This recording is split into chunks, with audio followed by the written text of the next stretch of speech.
isa ka bang OFW? So, hindi sapat ang pera para sa pamilya. So, ito po yung business nga nakita ko go back 2020.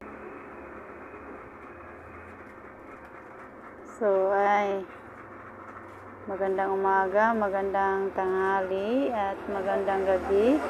Kasi alam ko yung ating negosyo nationwide.